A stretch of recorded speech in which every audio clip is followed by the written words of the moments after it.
born and raised in Oslo, capital of Norway, and when we were young, I lived in the same house as all my cousins, uncles, aunts. So we had a very close family bond. But later on, the family grew, so they had to move out, and then it was only me, my older brother, my mom, and my dad living together, and we had a close relationship. Everyone was happy. There wasn't any problems. Looking at the Muslim side of it, we were more religious than other Muslim families we knew. My dad would often go to the mosque, join the Jama'ah prayers every time he had the chance. He's a taxi driver, so he was always on the road close to a mosque, so he would just pop in, and every Friday he would take us with him to the Jummah prayers. My older brother is 2 years older than me, so he was like a friend to me. We played together, we had fun. So all in all, we had a very strong family relationship, and yeah, I would say I was very happy in my childhood days. I had good friends, but then later on I moved outside of the capital, and being the only Muslim, I didn't have the same friends. When you went to the mosque, you wouldn't meet the people you knew because there was a different mosque, and there were people that you didn't go to school with, so you didn't have the same relationship. So as time passed, I would say I became I didn't have the same friends and didn't have the same relationship with people anymore as I had when I lived in the capital. However, the friends I got, they were mostly non-Muslims, and they asked questions about Islam, and sometimes even my older brother would answer them. What my father knew from the times he had gone to the mosque, he told me how to answer. And inside of the house, there was a very normal family relationship. My dad would work, my mom would work, came home, eat together, discuss how the day was, and maybe read some Quran with my dad. As I'm originally from Pakistan, I remember my dad would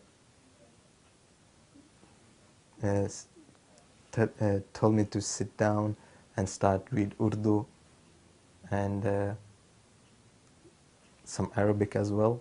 So I had a kind of maybe a traditional house setting as well as my mom came to Norway when she was 6-7 years old, so she had the like a very moderate way of thinking as well. So we had a mix of traditional, moderate, and I would say I really enjoyed my youth days, and it was a perfect setting for a Muslim growing up in the West.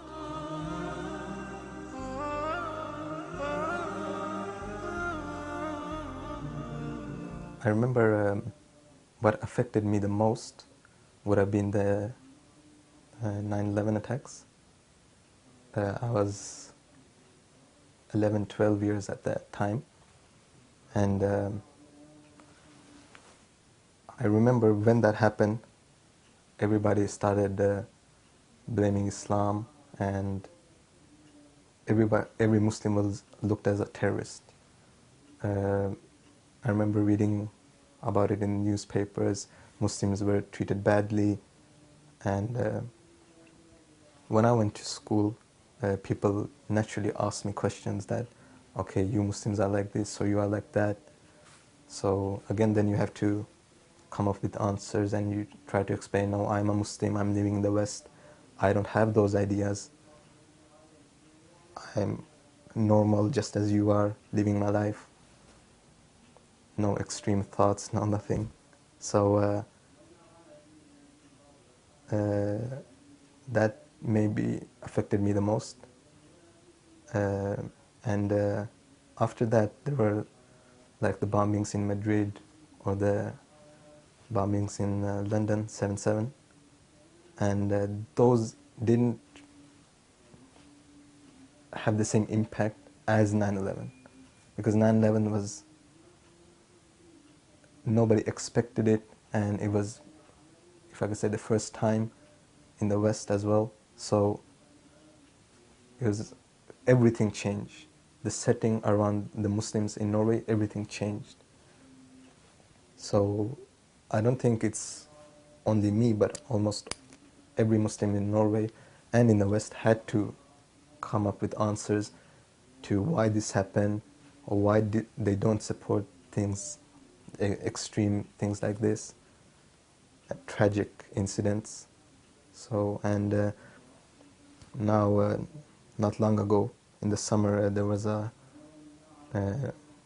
tragic event in Norway as well, 22nd of July. And I remember when they first reported that there had been a bombing in the capital, every person, even me, I thought it has to be a Muslim. And I think now that I was very quick to judge, because that's the way you start thinking that if something like this happened, it has to be a Muslim. And that's sad that people think like that. Even Muslims think like that now. So I remember the first couple of hours, it was chaos. Muslims were getting beaten up in Norway because everybody thought it was Muslims. And I remember 3 or 4 hours after the attacks, the news mentioned that the guy who did this, he's white, he's Scandinavian in his, he looks Scandinavian. Even then I said, has to be a Muslim, has to be a convert of some sort. But then again, 6-7 hours later, the Prime Minister came on. He said, no, the guy belongs to the right extremist wing, and he's ethnic Norwegian. And then it was some sort of peace that, okay, the Muslims, at least if it had been the Muslims, I think the future of Islam in Norway, it wouldn't have been very bright. And I'm doing Islamic studies, so the only thing I can do in Norway relates to Islam. So again, that after 9/11, that has had a big impact as well, because when they found out it wasn't a Muslim, everybody started loving the Muslims again.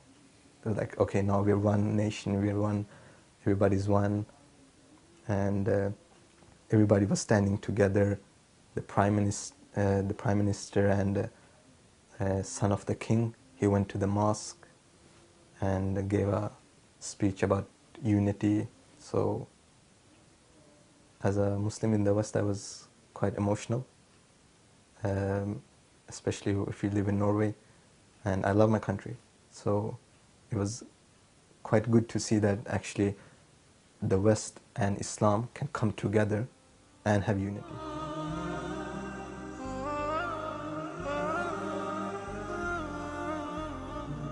In the beginning, my family, they didn't want me to go to London to study Islamic studies, because if you think about it, one who has any degree, or when people think about Islamic studies, it's most hawza madrasa. You're becoming a traditional scholar, you're becoming a prayer leader, or something similar to that. With those kind of studies, you don't really have a future in Norway. because all you can do is become a leader in the mosque. That's all you can do. So that was, everybody thought I was doing those kind of studies. However, when I explained, I know it's actually a bachelor's degree, and I can work for the government, I can work as a lecturer for the university, I can write books, give lectures, etc. Then they became more open-minded. They accepted that, okay, there are great possibilities with this kind of study, especially in Norway, because we have no one. So we have no one in Islam actually, in Norway, actually defending Islam, who can say that, okay, I've studied Islam this many years. Those who are there, none of them really speak Norwegian. They're from Pakistan or Iraq, etc. So they only speak the mother tongue.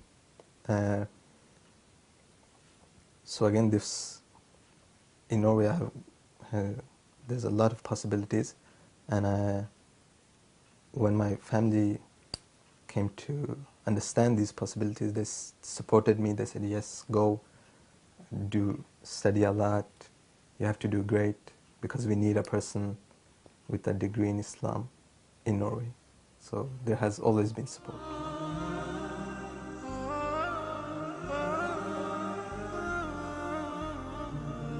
After a couple of months in London, I started to understand that family means a lot to me, and I missed them. I wanted to go back, but and I also went back for a week when I could. When we had a week off from school, I would go back, and I talked to my parents, my older brother, about that. I miss you guys, and what should I do? I'm all alone in London. And what they said is that you have a greater responsibility by doing the studies, because we need a person like you in Norway, and it is your responsibility that you do this study so you can come back and teach us about our religion. So they supported me, encouraged me, and pushed me to actually stay and finish my studies, even though I really felt at times to quit and go back. But with the support of my family, I stayed in London and continued my studies.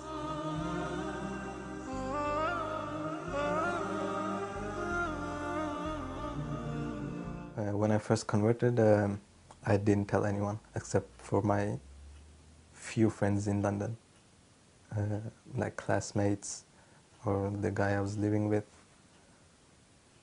Other than that, I kept it a secret until I went back to Norway, I think maybe 2 months after I converted. And I told my brother, my older brother, that, I've been researching and I found this to be the truth, and this is a personal choice. I told him, okay, I gave him some examples of how I researched, what kind of things I researched. And when I started telling him about this, he said that, listen, you're studying Islam and you're my brother. You have no reason to lie to me. So I understand your point of view. And if becoming a Shia is your choice, I respect it and I encourage it, and I'll support you. That's what he said in the beginning. So then he started asking me questions, naturally he became interested in why I converted. So he started asking me questions, okay, how do they view this incident in history? What do they say, what do Shia say about this personality? Why do they pray in this method? And why do they remember Hussein in this way? So all these questions he asked, and I gave answers as much as I could. Some things he asked, I had to go and read again, then give him an answer. So in the beginning, for my family, he was the first one to know. In the end, of my first, maybe beginning of second year, I remember we were sitting, all the family was gathered, and we were sitting, and suddenly my brother shouted, "Shaheer has become Shia." So then you have like the whole family gathered, everybody's looking at you, everybody's judging you, and everybody's asking questions. And that was a real test, because to sit there with elders in your family asking you questions and manage to answer every one of them to the point where they don't know what to say anymore. They don't have any more questions, because when they said, okay, the Shias do this, or the Shia have this opinion, or this, they pray on a stone, all of this came up, and you're just sitting there answering, and you're proving this from authentic narrations and the Quran. At that point, my family understood that, okay, we don't have enough knowledge to discuss with him, so whatever he's believing, let him believe it. And at that point, my entire family knew I was Shia, but they were at this stage where they just left me to myself. They didn't want to think about me being a Shia. And I found that later on they started just neglecting the fact that I was Shia. They just didn't want to accept it. So it was, and I didn't mention it either because I didn't want to bring up discussions. So now the situation is that my family knows I'm Shia. However, they don't want to accept the fact, so they don't talk about it in front of me. And but when I get the chance, I talk to my brother about it. I talk to my cousins, and alhamdulillah, my brother told me he has also accepted Shia Islam. Actually, only a month ago, I went back to Norway to visit my cousin, and we started talking, and he said that he accepted Shia Islam as well. So now I'm very happy, at least I have some support in the family, and I know that if there ever is a discussion, my brother and my cousin will support me. Actually, I don't know why he did that, but I'm glad he did, because I wanted a way to tell my family, and in the way it happened, it was like no one was prepared, so no one could really do anything about it. All they could do was ask questions. And so it happened so suddenly that everyone was shocked. Even me, I was shocked. And you're standing there and you have to think, you have to bring forward arguments. And so I'm glad it happened in that manner, but I don't know why my brother did it.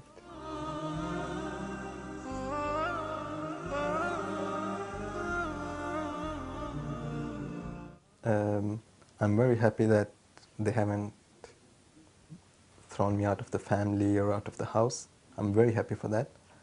However, I would say that I'm in a position between like two worlds. You have one where my entire life is about Islam because of my studies, because of my future plans. And with Islam, it means having a strong belief in Shia Islam. And when you look at the family, they're not willing to discuss this fact of my life, this me being Shia. And so I think it's a very strange position where even if you want to express yourself, you can't really express yourself amongst your family. I'm in sort of that position. For example,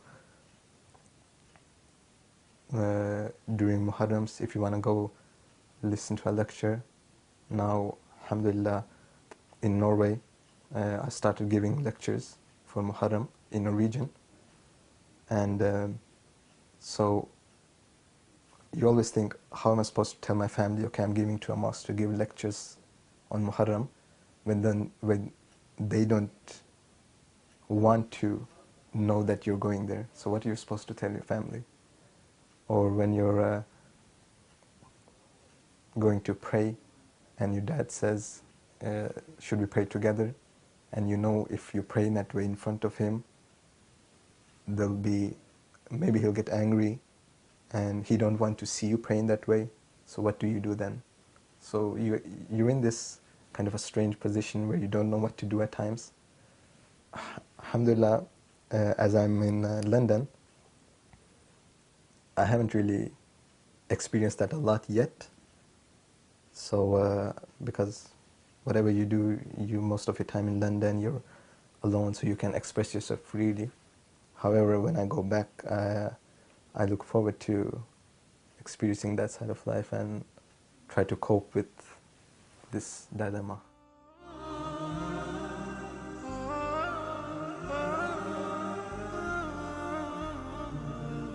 Alhamdulillah, I got married this summer in July 2011, and my wife is also from Norway, originally from Pakistan. And after being in London for 2 years, I told my mom that I want to get married. I feel I'm mature enough, and I feel I'm at a stage where I want to share my life with another person. So I told my mom that either you find someone for me, or I'll just go and get married. And my mom then started searching for someone, and the next time I went back to Norway, she says that, okay, we met this family, very nice girl, and they're very similar to our family, the same values, and they want to meet you. So that was in April 2011, I think. That's the first time I went to her house and sat there. They asked me questions about my studies, and talked to my wife. After that, they came to our house and again asked questions. I think what they thought I was doing was more traditional studies, but I explained to them that no, I'm doing academic studies. I'm going to work maybe for the university, for the government, and that's when they really got interested, because I had chosen something no one else has ever done in Norway. So they got really interested, and I started talking to my wife over email. So we exchanged a lot of emails, and whenever I would go back to Norway, I would go meet them, maybe have dinner together, etc. So I came to know my wife very well, and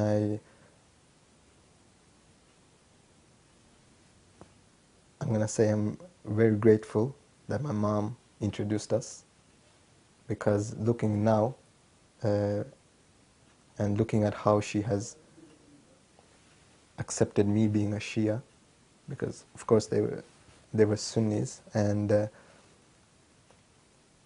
I'm very grateful because I couldn't have asked for more. She basically said, this is your choice, you study this, and I'm sure you have logical arguments, so of course I'm going to accept it, and it's fine with me that you have chosen to become Shia. And also she supported me, so it was very nice, and I'm very glad that she dealt with it in the way she did.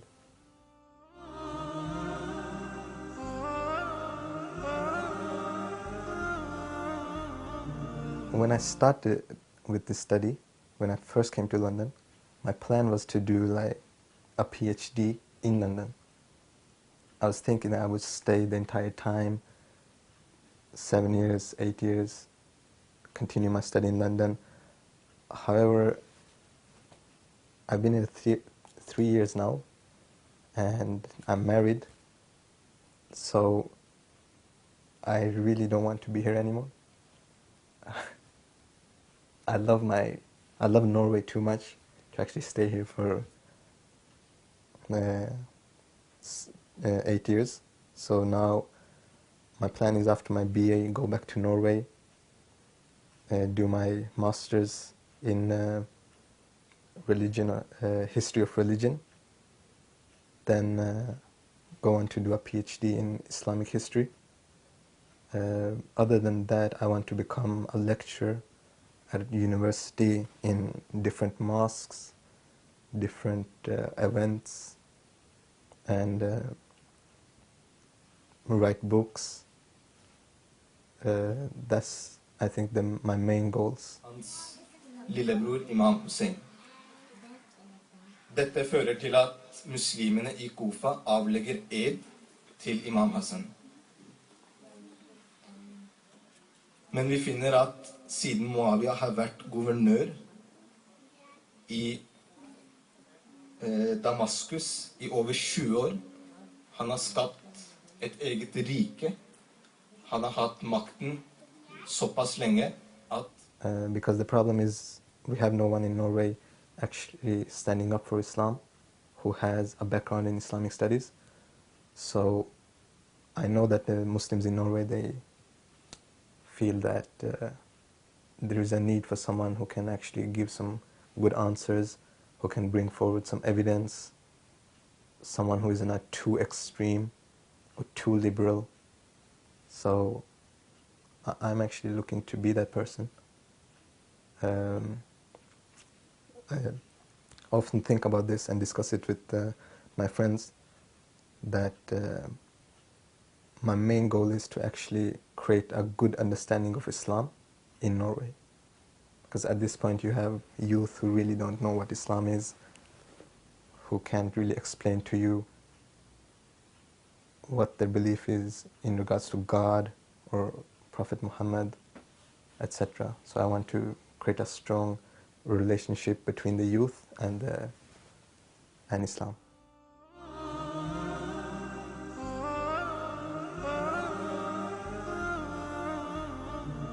I feel, looking back at my life, that and the change and how everyone reacted, I would say that I am truly grateful and for the support my family has shown me, for the support my friends showed me, especially the community, Shia community in Norway. They always supported me, encouraged me, and always, when I was in Norway, they wanted to meet me, talk to me, and also my wife. I would say I would thank her a lot, because she's shown me that no matter what choices I make, she will support me. And it is a big step to become a Shia, and you change some of your beliefs and some of your practices, and the fact that my wife has accepted these, I'm very grateful for that.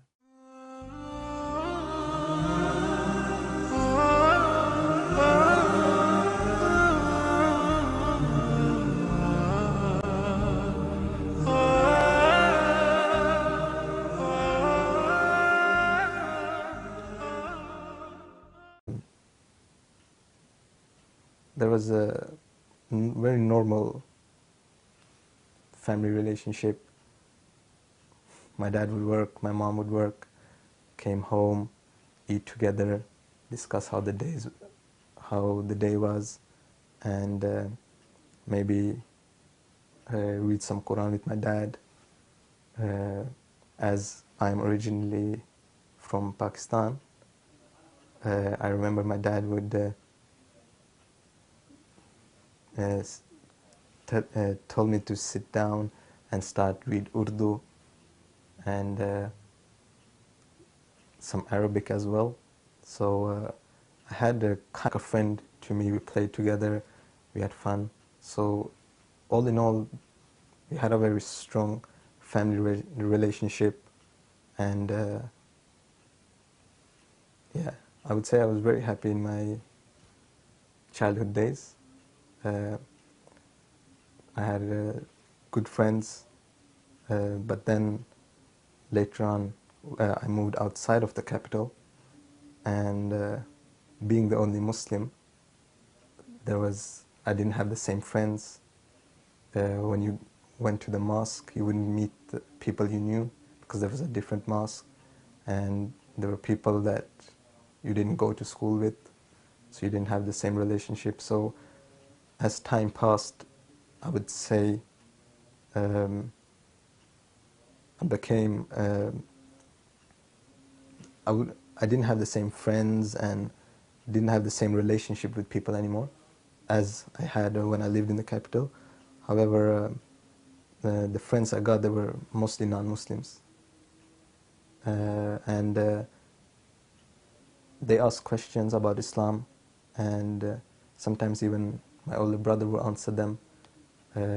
What my father knew from the times he had gone to the mosque, he told me uh, how to answer. And inside of the house, my mom and my dad living together, and we had a close relationship.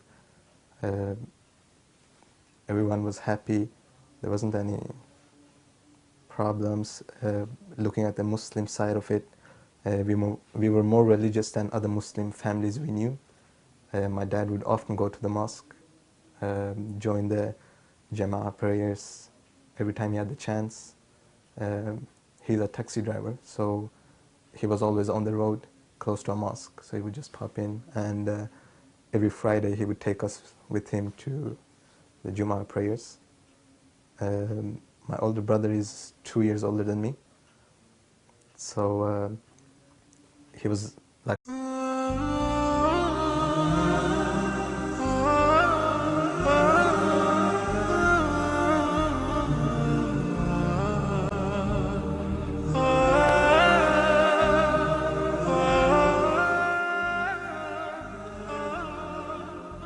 was born and raised in Oslo, capital of Norway, and when we were young, I lived in the same house as all my cousins, uncles, aunts. So we had a very close family bond. But later on, the family grew, so they had to move out, and then it was only me, my older brother,